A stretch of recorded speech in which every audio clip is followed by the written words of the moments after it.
الحمد لله كما ينبغي لجلاله وعظيم سلطانه وصلى الله وسلم وبارك على محمد بن عبد الله نبي الأمي وعلى آله وصحبه ومن سال بسيره واهتدى بهديه إلى يوم الدين. أما بعد, tumutendereza Allah azza wa jalla nanyini buyinzira nanyini busobozi ku buli nsonga. Oyo atuwadde obusobozi okuba nti tusisinkana wano nga tiwali kitusisinkanyizza wano wabula kwejjukanya na kweyigiriza ebikwatagana ku ddiini yaffe. Tumusaba olusisinkana lwaffe luno alutufuulire lwa mukisa nnyo era alutuweemu empeera nnyingi ezinaatugasa ku lunaku lw'ensonga. Waliwo n'ekibuuzo kye twagala okugezaako okwanukula, nga ekibuuzo kino kirimu ensonga enkulu. Njagala tukiteekeko ebirowoozo. Olwo omusiraamu yakibuuzizza n'ampeereza ebigambo by'omuwalimu bye yayanukudde. Ekibuuzo kino kikwatagana ku kusanyusa abakafiiri ababa bafudde. Omukafiiri ng'afudde okumusanyusa n'omuliro. Omuwalimu agamba yasoose kuddamu salaamu nti wa alaikum salaamu wa rahmatullahi wa barakatuh. N'amuddamu n'amugamba nti ekyo si kituufu okugamba abaafa nga si basiraamu nti Allah abasanyuse n'omuliro. Singa kyali kituufu, omubaka wa Allah ye yalisoose okukikola ku nnyina amuzaala. Omubaka wa Allah ye yandisoose okukikola ku nnyina amuzaala. Naye agamba amakulu ga hadithi, amakulu omubaka Muhammad sallallahu alaihi wasallam mu makulu ga hadithi nti nasaba Allah anzikirize nsabire maama wange edduwa, Allah naŋŋaana, era okuva ku olwo kyafuuka haramu. Mwetegereze nnyo ebigambo bino. Okuva ku olwo kyafuuka haramu okusabira abaafa nga si basiraamu nga kitandikira ku mubaka wa Allah ye kennyini. Naye Allah bw'amala omugaana okusabira nnyina, nabbi agamba nasaba Allah nzikirize, kale nambule entaana ya maama, Allah nanzikiriza. Allah teyamugamba nti bw'otuukayo ku ntaana ye musanyuse n'omuliro. Allahu azza wa jalla teyamugamba nti bw'otuukayo ku ntaana ye musanyuse n'omuliro. Akigamba yenna musabe akuwa obujulizi ku kyayogera. Ono mwalimu yagamba, ono musiraamu yabuuza ekibuuzo nti oyo yenna akigamba musabe obujulizi ku kigambo ekyo kyayogera. Kale kisookera ddala obujulizi tubuyina ku nsonga eyo. Naye twagala tusooke twetegereze hadisi eyo omuwalimu gy'akwotinze. Hadisi eyo omuwalimu gy'akwotinze hadisi ya Abu Huraira. Hadisi ya Abu Huraira radhiyallahu anhu eri mu kitabo kya Imam Muslim. Hadisi amatini gaayo, Abu Huraira radhiyallahu anhu agamba nti zara nabiyyu sallallahu alaihi wasallama qabra ummihi. Nabbi sallallahu alaihi wasallama yalambula entaana ya maama we. Fabaka rasulu sallallahu alaihi wasallama. Nabbi sallallahu alaihi wasallama n'akaaba. Yatuuka ku kabuli ya maama we n'akaaba. Wa abka man hawlahu. N'abo abaali naye nabo ne batandika okukaaba. Faqala, n'abagamba ista'adhantu rabbi fi an astaghfira laha falam ya'dhan li. Allahu azza wa jalla namusabye anzikirize nsabire maama wange ekisonyiwo. Allahu azza wa jalla n'atanzikiriza. Wasta'adhantuhu fi an azura qabraha fa adhna li. Bwe yaŋŋaanye okuba nti musabira ne musaba anzikirize nambule kabuli ye. Fa adhna li. Bwatyo Allahu azza wa jalla nanzikiriza mberenga nambula kabuli ye. N'olwekyo fazuru alqubura, muberenga nga mulambula entaana, muberenga mulambula ebifo ebizikiddwamu abantu. Fa innaha tudhakkiru almauta. Lwaki okulambula ebifo ebizikiddwamu abantu bijjukiza okufa. Omuntu bw'olambula ebifo ebyo ofunamu ekyokuyiga. Ojjukira nti nange saawa yonna nno ngenda kubeera mu mbeera efaanana bweti, n'ebintu ebifaananako bwe bityo. Nabbi sallallahu alaihi wasallama n'abanga bwatyo bwe yatulagira. Kakati omwalimu hadisi eyo yagyesembesezza n'agamba nti okuva ku olwo kyafuuka haramu okusabira abaafa. Okuva ku olwo kyafuuka haramu okusabira abaafa nga si basiraamu. Tugamba nti hadisi omwalimu gye yayogedde ntuufu, naye ku olwo si lwe kyafuuka ekya haramu okusabira abantu abafudde nga bakafiiri. Lwaki? Nti hadisi eno eva ku Abu Huraira. Abu Huraira yajja eri Nabbi sallallahu alaihi wasallama mu mwaka gwa 7. Abu Huraira yajja e Madina mu mwaka gwa 7. Tekisoboka kuba nti ku olwo lwe kyatandika. Kyatandika ddi? Kyatandika ku kufa kwa Abu Talib, taata wa Nabbi sallallahu alaihi wasallama omuto. Tumumanyi bulungi, yayimirirawo nnyo wakati w'Abakuraishi abakafiiri ne mutabani wono Muhammadin sallallahu alaihi wasallama. Kuba Abdul Muttalib bw'atuuka okufa, omwana ono Muhammad sallallahu alaihi wasallama yakwasibwa Abu Talib abeere nga amulabirira. Tukimanyi bulungi nti Nabbi sallallahu alaihi wasallama taata we Abdallah yafa nga omwana ono tannaba kuzaalibwa, ng'akyali mu lubuto. Ate maama we n'afa ng'alina emyaka nga 6 takriban. Kati Abu Talib yazaala Ali, yazaala Jafar radiyallahu anhuma. Kati Abu Talib bw'abeera ku ndiri olumbe lumutwala, Nabbi sallallahu alaihi wasallama yajja waali n'amugamba nti taata wange gamba nti la ilaha illa Allah. Bw'onoyogera ekigambo ekyo nja kuwolereza nakyo mu maaso ga Allah. Gamba ekigambo ekyo nja kuwolereza nakyo mu maaso ga Allah azza wa jalla. Abu Talib n'agaana okukyogera. Lwaki? Waliwo agasajja Abu Jahali n'abalala nga bamugamba nti owaayo oyagala kuva ku milla ya kitaawo, oyagala kuva ku nzikiriza ya kitaawo. Ono n'amaliriza nga agamba nti nno nze nfiiridde ku nzikiriza ya taata wange Abdul Muttalib. Kati Nabbi sallallahu alaihi wasallama n'avaawo ng'anakuwadde nnyo, n'agenda ng'agamba nti nno nja kusigala nga mmusabira okutuusa Allah subhanahu wa ta'ala lw'anaŋŋaana. Nja kusigala nga mmusabira okutuusa Allahu azza wa jalla lw'anaŋŋaana. Allahu azza wa jalla nasse etteeka mu surati Tawba aya ey'A13 ng'agamba nti ma kaana linnabi walladhina amanu, tekigwanidde era tekikkirizibwa ku Nabbi sallallahu alaihi wasallama n'abakkiriza an yastaghfiru lilmushirikiina, okuba nti nno basabira abo abafudde nga bagatta ku Allahu azza wa jalla ekintu ekirala. Walau kaanu uli qurba min ba'di ma tabayyana lahum annahum ashabul jahim, kababenga baluganda ab'okumpi ennyo oluvannyuma lw'okweyoleka Allahu azza wa jalla, oluvannyuma lw'okubanga akyolese mu maaso gaabwe n'akibalaga nti annahum ashabul jahim, nti abantu bano bafudde naye bagenda kusiraanira mu muliro ogwo ogutuntumuka. Aya eyo ye yasalawo kigoye weezinge okusabira omuntu yenna afudde nga mukafiiri. Bino byaliwo ddi nga Nabbi sallallahu alaihi wasallama tannaba na kusenguka, ng'akyali Makka. So ng'ate n'embeera ey'okusabira maama we, ey'okwagala okusabira maama we yaliwo ng'ali Madiina mu mwaka gwa 7 oba gwa 8.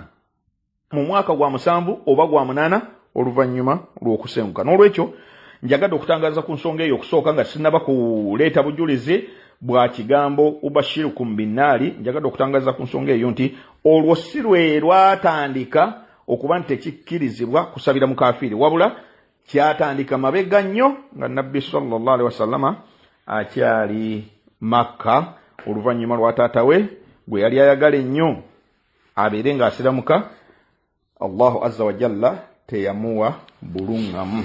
Kati obujulizi obw'okusanyusa omukafiiri, abafudde nga mukafiiri, oluvanyuma lw'okukakasa nti ono afudde mukafiiri, afudde agatta ku Allahu azza wa jalla n'ekintu ekirala. Kati nganze taata wange ne maama wange baafa bakafiiri, sikkirizibwa kubasabira, wabula nina kubasanyusa n'ekyo Allahu azza wa jalla kyagamba. Kati obujulizi tubujjawa. Sheikh Albani rahimahullah mu kitabo kye Ahkamul Janaiz, mu kitabo ekyo, kitabo kirungi nnyo, yasengeka ebintu bingi ebikwatagana ku muntu okubeera nti nno abeera afudde. Yagamba ku peegi 251 enamba ya masala eri 122, agamba nti wa idha zara qabla al-kafiri, bwobanga ogenza okulambula entaana naye ng'entaana ezo z'abakafiiri, kuba yava eri waggulu nga alaga biki by'okola oba by'oyogera ng'ogenza okulambula entaana ez'abasiraamu. Kati n'atuuka wano agamba nti wa idha zara qabla al-kafiri fala yusallimu alayhi, omukafiiri ono oba ogenza okuyita ku ntaana ye tomutoolera salaamu, kuba tukimanyi nti abasiraamu bwe tugendayo tubatoolera salaamu. Naye ono mukafiiri fala yusallimu alayhi, tomutoolera salaamu, wala yad'u lahu, ate era tomusabira, bal wabula yubashiruhu binnaari, omusanyusa n'omuliro, yubashiruhu binnaari. Kadhalika amara Rasulullah sallallahu alaihi wasallama fi hadithi Sa'd ibn Abi Waqqas, bwatyo nabbi sallallahu alaihi wasallama bwe yalagira mu hadisi ya Sa'd ibn Abi Waqqas radiyallahu anhu. Uliriza nnyo buno bwe bujulizi. Agamba jaa arabiyyun ila nabiyyi sallallahu alaihi wasallama faqala, omusajja munnamalungu yajje wa nabbi sallallahu alaihi wasallama n'amugamba nti inna abi kana yasiru arrahima, mazima ddala taata wange yayunganga eŋŋanda, wakana amakulu yakolanga ebintu ebirungi. Kakyava amugamba nti fa aina huwa, aliriddawa? Qala, nabbi sallallahu alaihi wasallam kyava amuddamu n'amugamba nti finnaari, ali mu muliro. Wulira ekigambo ekyo, finnaari, ali mu muliro. Fakaanna arabi wajadu min dhalika, omusajja ono munnamalungu ekigambo kino tikyamunyumira, kyamuyisa bubi. Faqala, kyava amugamba nti ya Rasulullah, owaye omubaka wa Allah, fa aina abuka, ate gwe taata waliriddawo? Kati nabbi sallallahu alaihi wasallam qala, kyava amuddamu n'amugamba nti haythuma mararta biqabli kafirin fabashiruhu binnaari, buli lwobanga oyise ku ntaana y'omukafiiri, omuntu eyafanga mukafiiri, musanyuse n'omuliro. Ojja kugamba nti lwaki nabbi sallallahu alaihi wasallam teyamuddamu wa taata we gyali? Nabbi sallallahu alaihi wasallam ekyo yali yakitugamba dda mu hadisi endala. Sahabi bwe yajja n'amubuuza nti owaayi aina abuk aina abi, n'amugamba finnaari, taata wange aliddawa? Nti ali muliro. Sahabi ne kitamusanyusa, n'atambulanga munakuwavu, abaatuukanga muli n'amuyita n'amugamba nti komawo. Sahabi bw'akomawo n'amugamba nti nno inna abi wa abuka finnaari, taata wange ne taata wo bonna bali mu muliro. N'olwekyo tonakuwala nnyo kigenzeeko wala, taata wo ne taata wange, abuka wa abi, taata wo ne taata wange bali mu muliro. Kati sahabi ono Sa'd ibn Abi Waqqas agamba nti oluvannyuma fa aslama al-arabiyyu ba'du, oluvannyuma nga wayise ekiseera omusajja ono munnamalungu eyajja yasiramuka. Tuyigamu nti nno olubereberye we yabuuliza bino omusajja ono yali tannasiramuka, kuba agambye nti nno fa aslama al-arabiyyu ba'du, oluvannyuma omusajja ono yasiramuka. Faqala, n'agamba lakad kallafni Rasulullah sallallahu alaihi wasallama ta'aban, nabbi sallallahu alaihi wasallama yantika omugugu omunene, ma marartu biqabli kafirin illa basharutuhu binnaari, siina lwempita ku kabuli ya mukafiri okujjako nga musanyusa n'omuliro. Nolwekyo baddu ba Allah bulungi abakkiriza, obwe bujulizi bwe twesembesa okusanyusa abakafiri ababa bafudde, okubasanyusa n'omuliro kuba baba bagenze mu muliro. There is no chance ey'okuguvaamu abadan. There is no chance ey'okuguvaamu abadan. Inna alladhina kafaru min ahli alkitabi wal mushrikina fi nari jahannama khalidina fiha ulaika hum sharrul bariyya.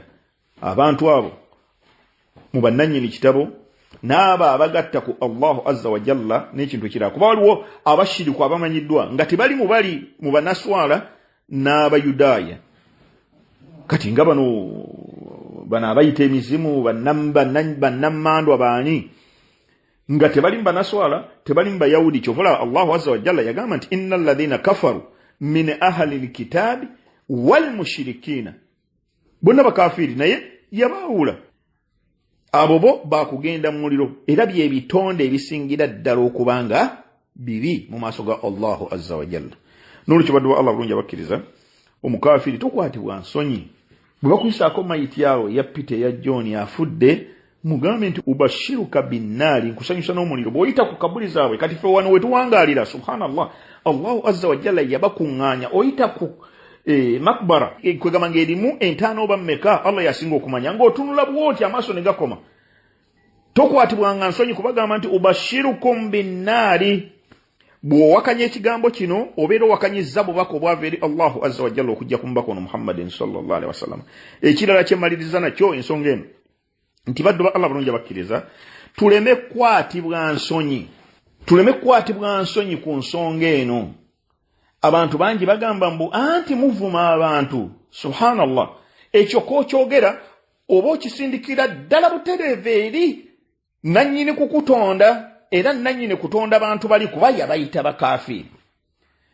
Yagamba mu surat al-Kafirun, yagamba Nabbi sallallahu alaihi wasallama abakafiri be Makka bamugamba nti tusinzeyo olunaku naawe osinzeyo olunaku. Yamugamba nti genda obagambe kul ya ayyuhal kafirun, abaye mmwe abakafiri. Batugamba bannatafsiri nti Nabbi sasama yagenda we baali abaali ekibinja ky'abakafiri abo abakulu abo, n'abagamba nti ya ayyuhal kafirun, abaye mmwe abakafiri. Allahu azza wa jalla yabatonda era yabayita abakafiri. Lakad kafara alladhina qalu inna Allaha thalithu thalatha. Bakafiri aba bagamba nti Allahu azza wa jalla ali omu mbasatu. Nolwekyo bw'ogamba nti nno kuvuma oba totegeera by'oyogera. Kuba yabatonda yabayita abakafiri, ate ffe yatuyita abasiraamu. Huwa sammakumul muslimun, huwa sammakumul muslimun. Allahu azza wa jalla ye yabayita abasiraamu. Ffe ye yatuyita abaki? Abasiraamu. Balina abayita baki? Bakafiri. Ekirala, ekigambo kufuru si kivumo, kitegeeza kuwakanya oba kubikka mazima. Kati ewaffe abantu b'ennamirembe beeyita the Protestants. Kitegeeza ki? Exactly kyekino nti ffe tuli bakafiri, twawakanya ab'e Roma, ffe ne tweterawo ekkuba eddala. Amakulu gaakyo geegamu. Lwaki bali obagamba nti they are Protestants, ate bwe kituuka mu Luwarabu n'ogamba nti nno okubayita kafiruna nti obeera obavumi. Ensonga eyo yeetaaga okwetegereza baddu ba Allah bulungi abakkiriza. N'olwekyo baddu ba Allah bulungi abakkiriza, ensonga bwetu bweyimiridde, bwe tusanga mayiti z'abakafiri tuzisanyusa n'omuliro. Tokwatibwa nsonyi bagambe nti ubashirukum binnaari wallahu aalam. Maliriza nga nsaba Allahu azza wa jalla ow'ekisa ekingi atuteekemu abo abawulira ebigambo ne batwalamu ebyokka eby'omugaso. Ebirungi byonna ebiyitidde ku lulimi lwange Allahu azza wa jalla yansobozesa okubibatuusaako. Ensobi ezibaddemu zange nga nze era mulaajanira abeere nga azinsonyiwa. Muwanjagira atteekemu abo abalulunkana ennyo okukolera ku sunna za Nabbi sallallahu alaihi wasallama. Muwanjagira ataasa omubi sitaani okutulabankanya okutujja ku mazima n'okututamisa okuba nti tutamwa sunna za Nabbi sallallahu alaihi wasallama. ربنا تقبل منا إنك أنت السميع العليم وتب علينا إنك أنت التواب الرحيم. ربنا آتنا في الدنيا حسنة وفي الآخرة حسنة وقنا عذاب النار. وصلى الله وسلم وبارك على محمد بن عبد الله النبي الأمي وعلى آله وصحبه وسلم.